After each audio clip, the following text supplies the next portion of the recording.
Okay,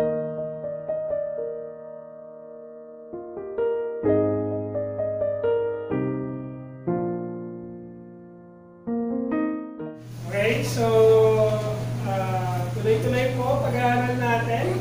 Tuloy the Word and loving God and obeying His Word. Starting Psalm 119. So, praise God, nakakalahati na po tayo. Sa Psalm 119.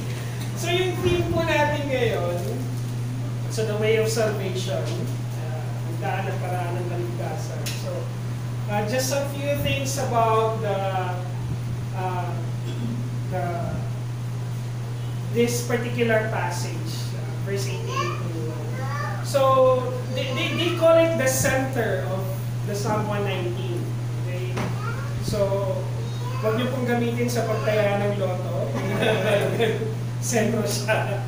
So, Psalms 119, well, technically, yung pag hinati niyo po yung whole Bible ng verses, hindi po yung Psalm 119 ang sentro niya. It's Psalms 118, verse 8.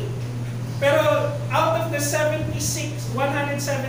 verses ng Psalms 119, yung verse 88 po kasi yung pinaka-center, yung pinaka-kalahati. So, bakit natin kailangan pag-aralan yung structure and form? Context nga po ang tawag po natin dito. Is so that we could actually see the passage and get the passage, yung pattern kung paano siya isinulat. This is the center and also the 11th alphabet out of the 22 characters. Okay? So yung kaf, para siyang ang description sa kanya ay palad na nakasahod. Okay? So actually nung tinitingnan ko siya, parang papaganon ko, di ba? Parang nakasahod actually. Parang nakasahod. Well, technically, the cup is actually, ang representation niya is yung kamay na nakasahod. So, or nakapumos. So, palad. So, as the center, it is conveying an idea na yung form nga niya, as you can see, yung pagkakasulat ng mga characters ng Hebrew alphabet, kinuha rin siya in a pattern in such a way that the Hebrew nation or the Israelites will be able to remember yung creation ni God. Diba? So, as we have seen, kung ano yung mga ginamit, like for example, ulo, brow, katawan ng tao. So, it's basically a representation, a pattern to represent yung mensahe ng Panginoon. So, it was intentionally done this way. So, tinulungan ng Diyos na isulat ng tao, ng Hebrew nation, the Israelites, na isulat nyo ng ganito para mas matandaan siya ng susunod na henerasyon. At the same time, the context there was to actually give a deeper idea of the meaning kung bakit siya isinulat. Bakit palad na nakasahod? Diba? Mamaya pag-aaralan natin kung bakit siya palad na nakasahod. But technically, it's conveying the idea of receiving and subduing. So, ibig sabihin yung idea ng umaasa ka. Diba? Umaasa ka sa isang bagay. So, over the millennia, isa ito dun sa mga characters na nag-survive, na ginagamit natin to a current alphabet right now. So, linguistically, dahil nga sa nakasahod na palad, hindi lang siya palad. Para rin, it also serves as a vessel, sisidlan, or something na tagapamagitan. I'm trying to get the idea na yung palad na nakasahod serves as a mediation between God and human being. Diba? Parang pag namamalimos ka, ano ang ginagawa mo? Diba? Isinasahod mo yung palad mo para mamagitan sa'yo at dun sa taong hinihingian mo. It's basically the same idea and concept na sumasahod ka ng palad para maging tagapamagitan sa'yo at sa Diyos. So, it is an act of submission at the same idea. So, it is in the shape na at the same time, it also denotes the character na tulad, diba? Or kawangis. Symbolizes the receiving of blessing. So, kung humihingi ka ng blessing, humihingi ka saan? Kanino? Humihingi ka dun sa kawangis mo. Diba? So, yung idea that humihingi ka sa Diyos because you were created in God's image. So, kung ikaw ay humihingi, namamalimos ka, hindi ka mamamalimos doon sa hindi mo kawangis. Mamamalimos ka ba sa aso? Hindi ka mamamalimos doon sa aso, di ba? Hindi ka rin mamamalimos doon sa creature na mas mababa sa iyo. So mamamalimos ka doon sa kawangis mo, doon sa makakaintindi ng pangangailangan mo. So the whole concept ng Hebrew alphabet, as we have seen it, also that doesn't only arrange systematically, but also gives us an idea kung ano yung gustong mensahe ng Panginoon on that particular passage or meaning. So, doon sa verse 81 to 88, it's basically, pagbabasahin po natin ito, kung babasahin natin yung sa original language, it is a prolonged waiting. Matagal na siya nag-aantay. So, ibig sabihin, sa sobrang tagal ng pag-aantay niya, parang medyo nakakaramdam na siya ng pagod. So kung basahin po natin yung verse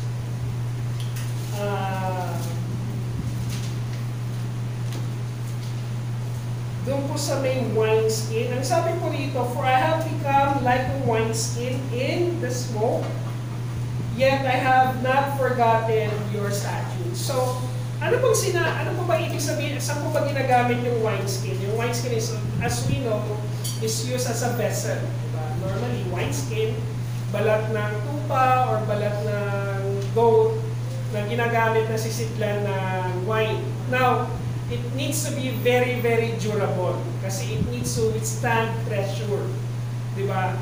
It needs to withstand pressure kasi pag nag-ferment yung alcohol, doon sa loob nung kasi diba, balat po siya gawa. So may mga chemical reaction na pag nilagyan mo ng grape juice doon, magfe-ferment siya. So it is an idea na yung wineskin para siyang tao na stretch, marirelease, madidecompress, masistretch, na throughout time, ano mangyayari doon sa wineskin? Diba? Na siya, magdi-deteriorate. Diba? So at the same time, yung wineskin is also pag inaalagaan siya, hindi siya binibilad sa araw, hindi siya hinahayaang mausukan, kasi mas mabilis ang kanyang pag-deteriorate. So, yung psalmist, actually by tradition, it's associated with David. Pero wala pong nakadetermine kung ang sumulat talaga ng Psalms 119 is actually si David. Pero ang sinasabi dito na katulad ng isang buhay ng tao na dumadanas ng pressure, dumadanas ng ginhawa, yung paulit-ulit na sistema ng buhay ng pressure, ginhawa. Pero nandun tayo sa punto na we fulfill kung ano yung purpose natin sa buhay. Yung mabuhay ka, to fulfill your purpose. Now, with this, yung psalmist ay kumbaga para siyang naglalamig or umiiyak. In the idea na hanggang dito na lang po ba, Panginoon? Parang gano'n ang kanyang tawag. Ito na lang po ba yung purpose ko sa buhay? So, pero hindi ko pinakalimutan yung salita mo. That's actually the cry of the psalmist of this idea. So, at the end of the Psalm 118, it's actually giving the idea of asking God for forgiveness. Diba? Yung paghingi ng tawad sa Panginoon. Now, itanong natin sa sarili to, ano ang paalala sa sangkatauhan or humanity tungkol sa kaligtasan ng Diyos? Now, again, tulad ng sinasabi natin, naririto tayong lahat because of the common idea na kiniklaim natin na tayo yung mga ligtas. Hindi naman tayo magiging bahagi ng katawan ng ganitong gawain kung hindi natin ina-admit sa sarili natin na tayo makasalanan, kailangan natin ng tagapagligtas. So, we are in that stage. Now, isang bagay na dapat nating maalala is why do we have to gather every week, di ba? Minsan, dumarating pa sa punto na nagagather tayo twice a week, ba?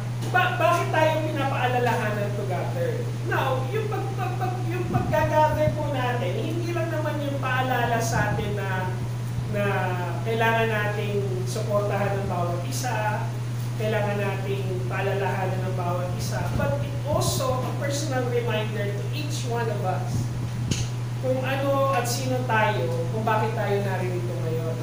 So now, kung pinapaalala natin sa sarili natin kung bakit tayo ligtas, kung bago tayo naligtas, ito rin yung dapat nating ipaalala sa sanlibutan, sa sangkatauhan, diba? To spread the gospel. So yung unang katotohanan na dapat nating maintindihan, lahat ng tao, I would say this, lahat ng tao ay naghahanap ng daan at paraan ng kaligtasan. So, nung nasa China po ako, kami mag-asawa, as you have known, we have encountered so many types of religion. Well, at least nadagdag yung aming mga idea ng religion. So, nandun yung idea that may mga kaibigan kaming Buddhist, may mga kaibigan kaming Taoist, may mga kaibigan kaming Confucianist, may mga kaibigan kaming atheist, may mga kaibigan kaming animist, di ba? May mga from the idea na sa lahat ng religion ito, even to the atheist, lahat ng mga tao ito naghahanap ng reason and purpose ng sarili nilang kaligtasan. Even the people who don't believe in God. Sabi mo, Kuya Choy, paano nangyari yun na atheist sila, hindi sila naghahanap, hindi nila, dinideny nila ang existence ng Diyos, pero naghahanap pa rin sila ng kaligtasan. You have to understand the fact na kaya dinideny ng mga ibang tao ang existence ni God kasi dito nakarely ang kanilang salvation. Ibig sabihin, ayaw nila na, dito ako magre-rely kasi ito yung pinaniniwalaan ko na magbibigay sa akin ng reason and purpose sa buhay. Na wala ang Diyos. Diba? Pero, it is ironic kasi nga, ang challenge lagi sa mga atheists na mga mananampalataya, kung gano'n naman pala, na hindi ka naniniwala ng Diyos, hindi ka naniniwala sa absolute morality, ano ang purpose mo mabuhay? Diba? So in one way or another, sa sarili nating paraan, sa sarili nating pagkakataon, hahanap ang tao ng bagay na pwede niyang kapitan para siya ay maligtas. Whether physically, spiritually, or cosmologically, hahanap ang tao ng bagay na magbibigay sa isip niya, sa sarili niya ng security na ito ang kaligtasan ko. Kaya nga meron isang yung libro na binabasa ko ni Frank Torres, I don't have the faith to be an atheist. Diba? I don't have the faith to be an atheist. Diba? Parang pinapaniwalaan ng mga atheist na pag namatay ka, tapos na ang lahat. Kaya nga ang sabi sa kanya, bakit ka nabubuhay? Bakit ka gumagawa ng mabuti kung wala naman palang purpose ang everything will end? Diba? Kung walang purpose ang eternity, ibig sabihin, bakit ka nagpapatuloy sa buhay? Now, and this is also the same reason na bawat araw sa atin, nakikipaglaban tayo sa buhay. Diba? Kaya nga sabi, napapagod na ako sa paghihintay ng iyong pagliligtas sa akin. Ngunit umaasa pa rin ako sa iyong mga salita.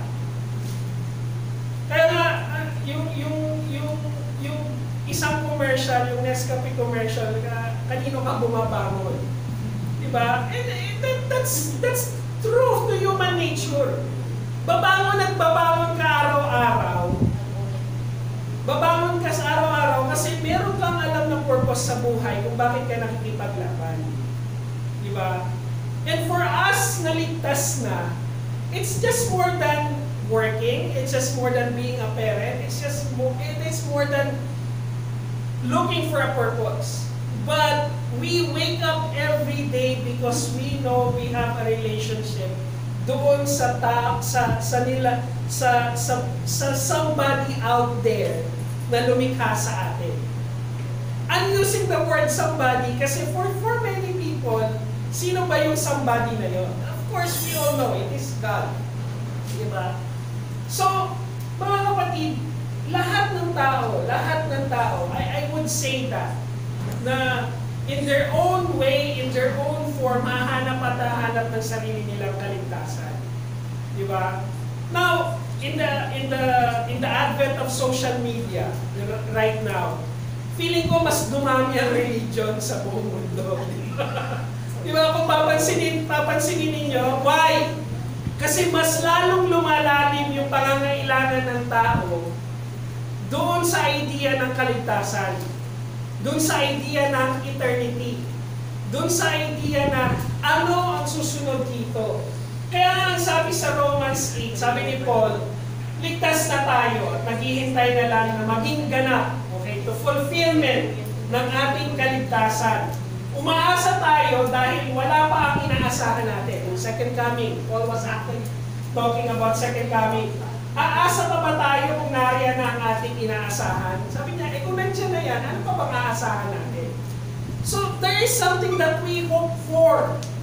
Diba? Alam natin na babalik ang Diyos, babalik ang sa Panginoong Jesucristo. Pero kung ang inaasahan natin wala pa, maghihintay tayo ng may pagtsatsaga. Kaya mga kapatid, itanong natin sa sarili natin ito. Sabihin natin to. Ipaalala natin na when God created man, we were created in His image. In Latin, it was Imago Dei. Diba? Ang sinasabi doon, yung description doon, parang guantes, gloves. It is created in the image of the hand. Pero not unless na yung gloves na yun nakapasok doon sa kamay, wala siyang purpose, wala siyang silbi, wala siyang magagawa. So kailangan, yung lumikha doon sa gloves na yun, o yung gagamit doon sa gloves na yun, ilalagay niya. It's the same thing for us human beings. Diba? Na merong desisyon ng Diyos kung paano niya tayo gagamitin. At may desisyon ng Diyos kung paano niya gusto paranasin sa atin yung buhay na yon. Kaya bawat isa sa atin. So kaya nga lahat ng tao magtatanong, ano ang kasunod ng buhay na ito? Ipaalala natin lagi yon, ano ang kasunod ng buhay na ito? Bawat nilalang sa mundo, ramdam na may katapusan ng lahat. All creations, di ba? All creations, alam, there's something wired in our head. There's something wired in creation na balang araw matatapos ito. Kaya nga may cycle ang nature, di ba? May cycle ang weather, may phases ang moon, di ba? Kasi para ipaalala sa atin ang panahon na balang araw lahat ng ito matatapos. Kaya, because we are wired like that, lahat ng tao maghahanap dun sa reason and purpose ng kaligtasan at paano ka maliligtas. So, ang tanong na lang, tatanungin natin, yung paraan ba ng kaligtasan, ito ba yung paraan na gusto ng Diyos? Now, isa sa mga hinahangaan ko ngayon ay young apologist, si Wes Huff. Diba? Was interviewed by sa isang podcast ng mga komedyante. And yung mga comedians na yun are known atheists. Diba? And I was really impressed kay Wes Huff. Diba? Pumunta ka doon sa isang discussion na yung mga kasama mo hindi naniniwala sa Diyos. Diba? At doon sa discussion na yun, lagi nilang tinatanong, tinatanong nila kay Wes Huff, paano kung halimbawa yung pinaniniwalaan kong Diyos ngayon, mamamatay ako ngayon, hindi pala siya yung Diyos na pinaniniwalaan ko. Meron pa rin isang tanong na, so kung yan ang paraan ninyo sa pagpunta sa Diyos, hindi ba so yung ibang paraan, mali rin ba yung ibang paraan para pumunta sa Diyos? Although hindi ko pa fully na panood yung nakita ko lang po yung shorts niya. Pero the idea there is even to the people who deny God would try to look for ways kung paano sila maliligtas. Diba? So doon pa lang magsasabi na merong Diyos na lumikha ng lahat. Kasi lahat ng tao, even si the known atheist, Richard Dawkins, diba? na ang lagi niyang sinasabi, naniniwala ako na walang Diyos because this is the one that gives me security. So at the end of the day, hahanapin mo yung magbibigay ng security sa'yo. Kung gusto mong bigyan ng security yung sarili mo na lahat ng ito matatapos, ano pa dahilan mo para magpatuloy ka nang wala naman palang purpose yung bagay na ito? Kaya nga mga kapatid, sinasabi nga, di ba, the Bible says that the fool will say that there is no God. Ano ang description dun sa taong nagsasabing walang Diyos? Fool. Di ba? Yun yung description doon. Kasi hahanapin natin ang kaligtasan, yung paraan ng Diyos kung paano tayo maliligtas. May dalawang katotohanan. Kalakip ng paghahanap ng tao sa kaligtasan ay ang kilalanin ng hustisya ng Diyos. God's justice. So, yung hustisya ng Diyos, hindi lang ito yung reward and punishment. It is a covenant. It is a relationship. Halimbawa, pasimplihin na lang natin, pero oversimplified yung description na to. Batas. Halimbawa, bawal tumawid dito. Diba? Nakamamatay. Diba? Or, actually ito sa Pasig, bawal tumawid dito, may namatay na.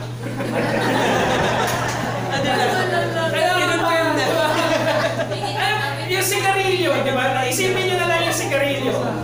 Yung pakete ng dahil, notorious na chain smoker yung tatay ko, nakita ko kung paano nagbago yung pakete ng sigarilyo. Dati, ordinaryong pakete lang siya. Tapos later on, dinagdagan ng dangerous is, smoking is dangerous to your health. Dinagdagan nila, dangerous is smoking is dangerous to your health and to others. Diba? Ngayon, dinagdagan nila, nilagyan na nila ng picture. Nabubulok na ba? Isipin niyo yan, diba? Smoking kills. So, smoking kills. Kaya smoking kills. Dapat sa susunod, smoking may namatay na. Smoking may namatay. Marami nang namatay. Milyon ang namatay. Diba? So, law is actually a covenant. Now, sinusunod mo yung batas na yon because you subject yourself to a relationship sa isang sistema na nagbibigay ng order. Diba? So, halimbawa, yung pagpatay, kung hindi ka binigyan ng karapatan ng isang institusyon para pumatay, hindi ka dapat pumatay. So, kung minapatay ka, dadalhin ka sa korte, naiintindihan mo yung ganong idea. And with that, meron ka rin mga bagay na isasakripisyo para maging totoo yung batas na yon. So ano yung mga bagay na isasakripisyo mo? For example, halimbawa yung ano na lang, again, oversimplified, yung bus lane, di ba? So ano ang isasakripisyo mo para yung bus lane ay bus lane? Isasakripisyo mo na hindi ka dadaan sa bus lane at doon ka sa traffic. Now, kung gusto mong mas mabilis ang biyahe mo, doon ka sa bus lane, di ba? Pero hindi yung sarili mo sasakyan. You get the point? You give up your right for your own transportation, doon ka sa bus, para doon ka sa bus lane. Diba? Kaya nga hindi ko maintindihan, merong isang congressman, sabi, maluwag naman ang bus lane sa umaga, bakit hindi padaanin yung traffic? Maluwag din ang LRT sa umaga, bakit hindi kayo doon? Diba? You get the point. Isasakripisyo mo yun. So the idea there is kung ligtas ka, kailangan mo rin sundin yung hustisya ng Panginoon. That's a relationship. Kung ligtas ka, naiintindihan mo niligtas ka niya. Bakit ka niya niligtas? Kasi may kasalanan ka. Pinatawad ka niya. Diba? It's the same thing kung dati kang bilanggo, diba? Parang lagi ko nga sa inyong sinasabi, forever ko nang hindi makakalimutan na minsan na rin akong nakulong. Diba? Kasi minsan na rin ako nag-violate ng batas. Diba? And I have to understand that if kung ayaw ko makulong, then I have to sacrifice certain things in my life para hindi ako makulong. Ganon din ang kaligtasan ng Diyos. Gusto mong tanggapin yung kaligtasan niya, then you have to subject yourself to His justice.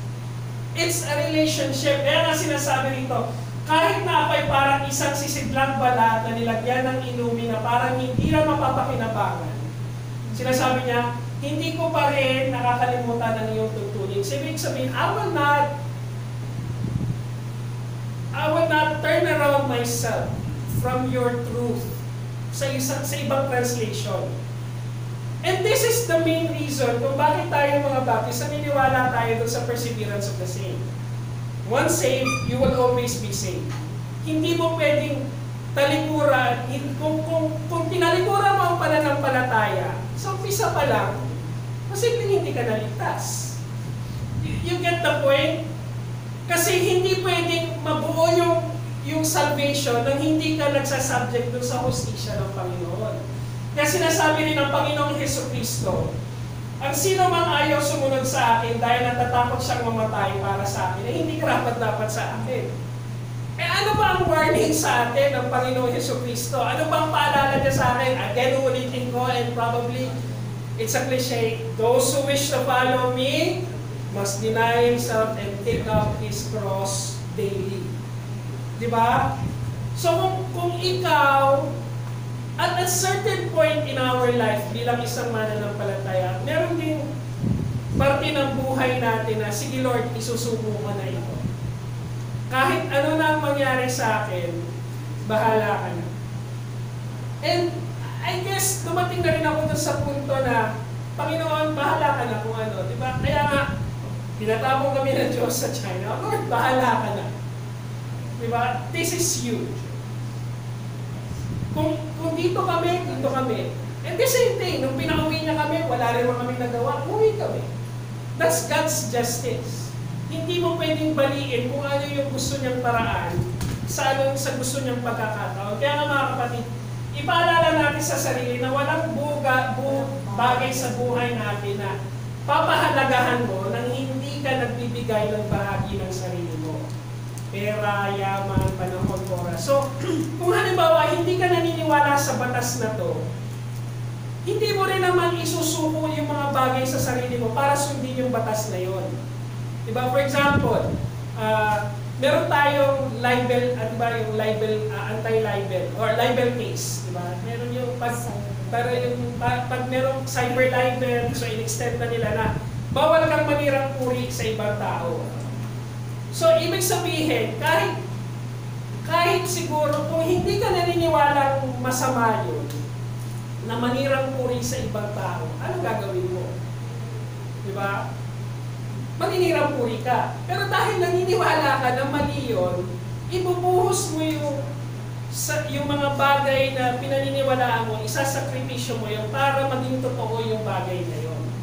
Do you get the point? Kung naniniwala ka sa kaligtasan ng Diyos, dahil sa kanyang hustisya, magbibigay ka rin ng, magbubuhos ka ng parte ng sarili mo para maging totoo yun sa buhay mo. Diba? At tulad ng ng pagpunta sa church. I would, diba? Pwede ka bang, there's a question, can a Christian be a Christian and don't go to church? May sumagot, pwede bang ikasal ang babae at lalaki pero hindi sila magsasama? Hindi mo pwedeng gano'n yun. Diba? Ikinasal kayo, di kailangan magsama kayo. Diba? And that's the purpose of marriage. Yun yung purpose na para maging totoo yung marriage. Diba? Kailangan ninyong magsama. Kailangan ninyong, what I mean magsama is ipakilala sa lipunan na kayo ay mag-asawa. Diba? Kaya nga meron tayong batas, diba, na for 10 years na isang babae at isang lalaki, kahit hindi kasal, pero ipinakilala nila ang sarili nila sa isa't isa at sa lipunan na sila ay mag-asawa. Diba? After 10 years, that will be considered marriage. Diba? Kaya may batas po na gano'n. Pero again, there are complexity in that kind of law. Ikatlong katotohanan mga kapatid, lahat ng tao, batid o dama, na balang araw, lahat ng bagay pagsusulit natin. There's something in us, sa puso natin, sa isip natin, na balang araw, we will be held accountable to the things that we did. Diba? Kaya nga may mga tao kaya nga ang tao naghahanap ng kaligtasan.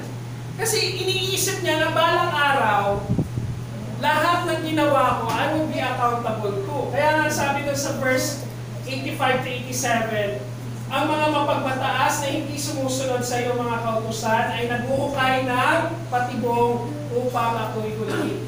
It was, well, this is a poetic context na sinasabi lang na yung mundo is always against us. Kung gusto mong sumunod sa katotohanan ng Diyos, the world will always be against you.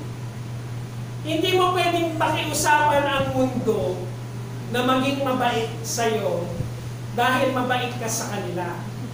Hindi mo pwedeng gawin yun. Naalala ko lang yung isang kandidato na halos magmakaawa sa kanyang pangangampanya dahil pangatlong term na niya tumatakbo.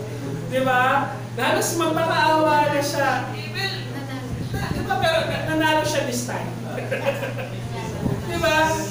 Pero the world doesn't work that way, mga kapatid. Okay? Huwag niyong isipin na ang mundo magiging mabait sa'yo dahil mabait ang Diyos. Diba? Yes, mabait ang Diyos, naiintindihan natin yon. Pero mabait ang Diyos dahil mapagmahal siya. Pero hindi natin pwedeng tanggalin sa kanyang pagmamahal ang kanyang hustisya. You have to understand that. Okay? Kaya nga, yung psalmist, nagsabi niya, kaya tulungan niyo ako dahil ako'y kanilang inuusik ng walang dahilan. Hanggang sa ako'y nabingit sa kamatayan. Sounds familiar? Jesus Christ. Diba? Diba? When Jesus Christ was about to be captured, diba? Yung prayers niya, laging, your will be done. Your will be done. Diba? Father, I submit to your will. Diba yun ang sinasabi niya? Kasi alam ng Diyos, alam ng Panginoong Jesucristo na uusigin siya. Diba? Kaya nga, ngunit hindi ko tinalikuran ang iyong mga tuntunin dahil inaasahan ng iyong mga inuutos. In Ecclesiastes, or mga ngaral, ang sabi nito, ngayon nabasa mo na ang lahat ng ito ang aking huling payo. Matakot ka sa Diyos, sundin mo ang kanyang mga utos dahil ito ang tungkulin ng bawat tao. Sapagkat hahatulan tayo ng Diyos ayon sa lahat ng ating ginawa. Mabuti man, masama, hayag man, o hindi. For some reason, bakit yung mga kriminal nagtatago pagkatapos sila gumawa ng krimen? Kasi alam nila na ipagsusulit nila yung ginawa nila, di ba? Sa batas ng tao at sa posibleng sa batas ng universe. Di ba? Na balang araw, di ba kaya nga merong common ano ngayon yung common tawag doon, common New Age philosophy, yung manifest. Di ba? Sabihin mo lang, ulit-ulitin mo lang, mangyayari yan. Di ba? Gumawa ka lang ng mabuti, ibabalik sa'yo yan. But it's a crooked way of understanding yung justice ni God. Hindi naman ganun ang justice ni God. Di ba? Ang justice ni God would always present truth. Hindi comfort lang. Diba? Ano ba ang purpose ng manifest na yun? Just for comfort, diba? Nabigyan mong comfort yung sarili mo na gagawa ko na mabuti kasi balang araw, diba? Ibabalik sa akin ito. Kaya nga again mga kapatid, yung siksik, liglig na gumapaw has very little to do with giving. Okay? It has something to do with judgment and mercy.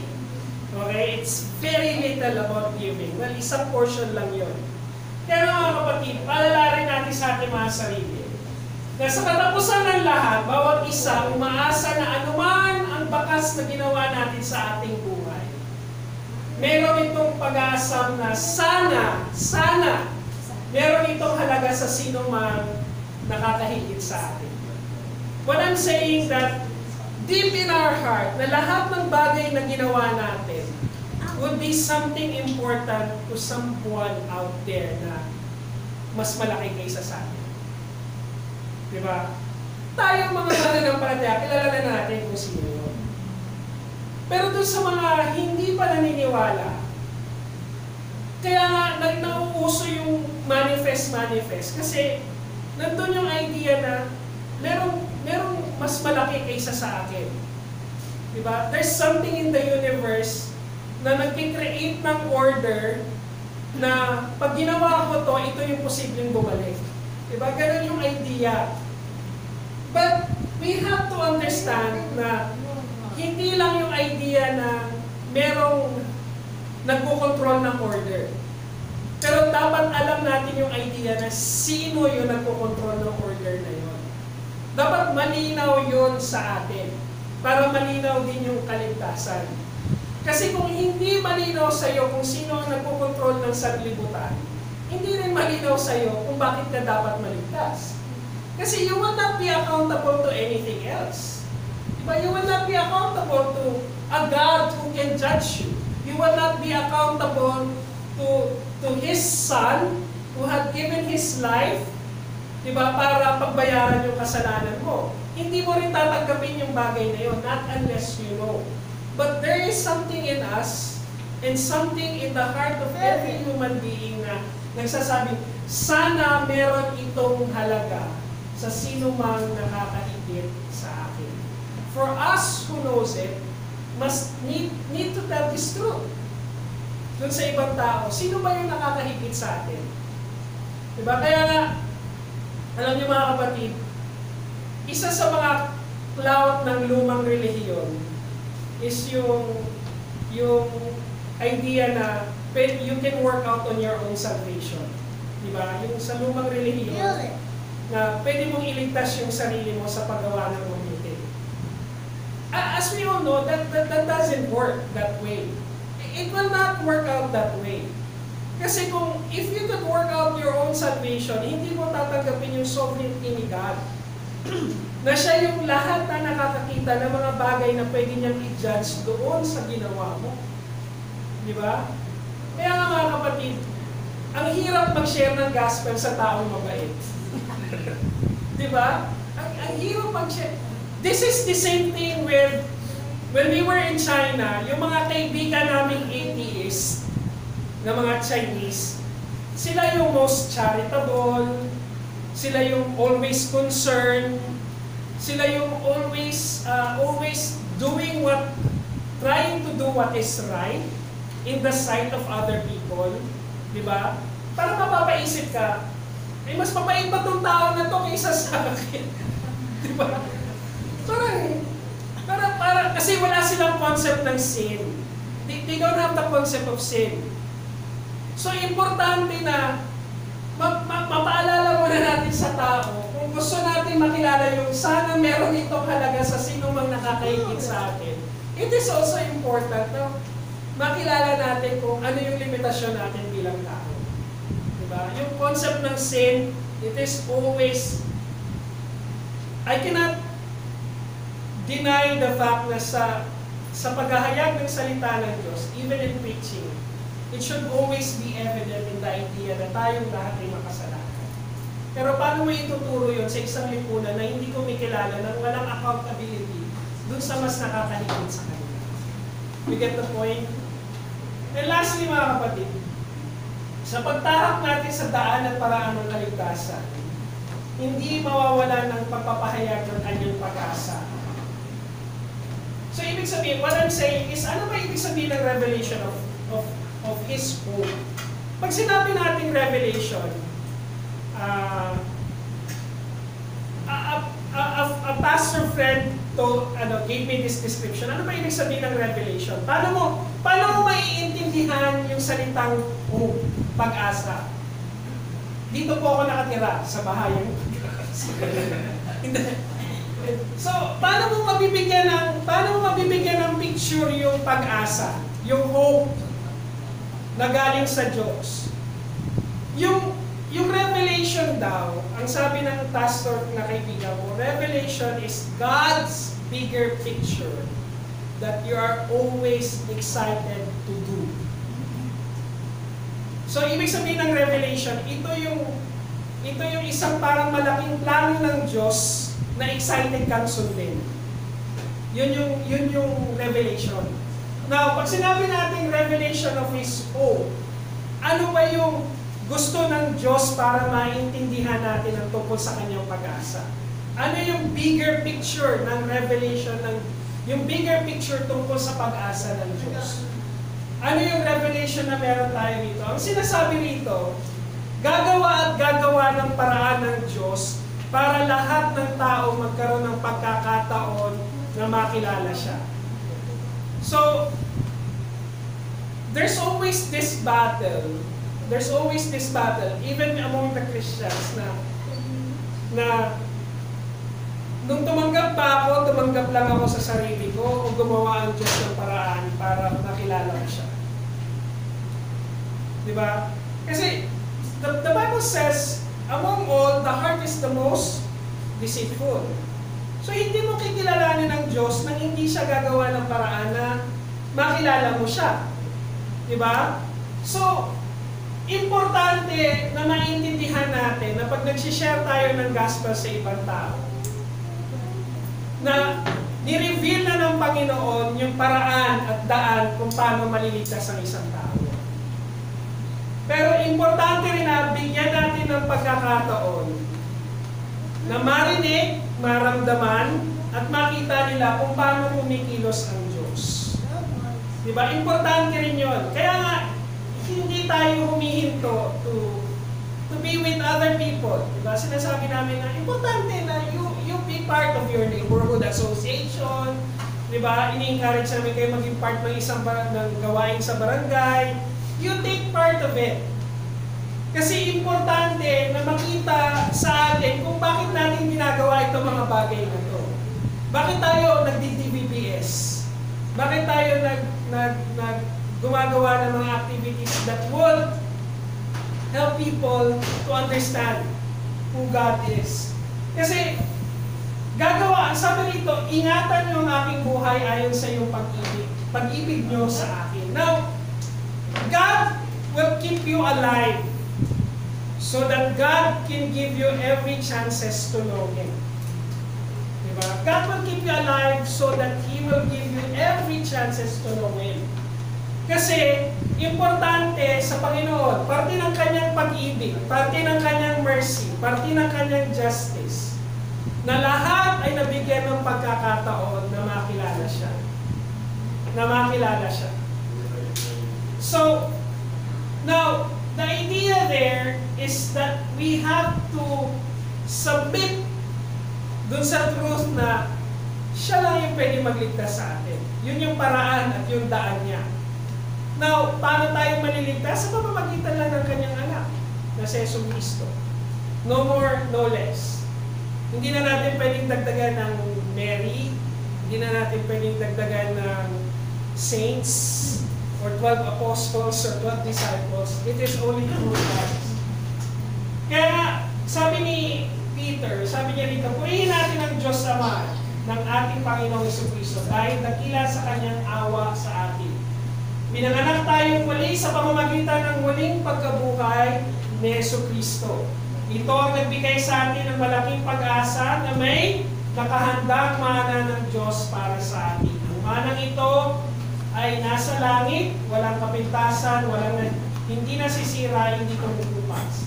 At sa pamamagitan ng pananampalataya nyo, iniingatan kayo ng kapangyarihan ng Diyos habang naghihintay kayo sa kaligtasang nakalaang inihayag sa huling panahon. Until to the revelation. Diba? So mga kapatid, hindi pa ba enough na proof ito na gumagawa ng paraan ng Diyos na makilala natin yung revelation ng kanyang hope? Gagawa ng paraan. And as human beings, we will continually struggle. Pero when we go back to the original, not the original, but to the bigger picture that God had given us, kung sino tayo at sino siya, then that's a reason for us to continue living. That's a reason for us to continue moving. So mga kapatid, ipaalala natin na tinidinig ng Diyos ang mga tumatawag at nagsusumamo sa Kanya dahil siya din ang naglagay sa puso ng bawat isa ng pag-uudyok na hanapin siya ng lahat. Sino rin ba naglagay sa puso natin na hanapin natin ang Diyos? Siya rin naman. Siya rin ang gumawa ng paraan. From the very beginning. Diba? Hindi niya pinutol yung pagkakataon na yun. Diba? The only thing para mabuo ito is the idea na kilalanin natin na makasalanan tayo. And that's the thing. So, let me close with this, brothers and sisters. Ano pa ba? Sabi ko nga, tinanong ko na rin ito. Ano pa ba ang kailangang patunayan ng Diyos sa buhay ko? Para magpatuloy ka sa daan ng kanyang kaligtasan at sa paraan ng kanyang dakilang pag-ibig. Diba?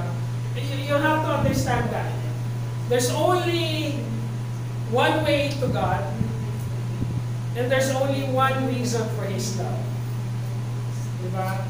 So, hindi natin pwedeng baliin yun. Tandaan natin, pinaka-sentro o center o dahilan ng ating pagkatao, yung hanapin yung kaligtasan ng Diyos. And the moment that we got saved, hindi naman tayo humihinto doon. We still continue, we still try. Diba? I'm still amazed dun sa libro ni Francis Chana, yung Crazy Love. Na even to the moment that you already know God's love, hindi ka hihinto na hanapin yon at bigyan yon ng dahilan sa buhay mo.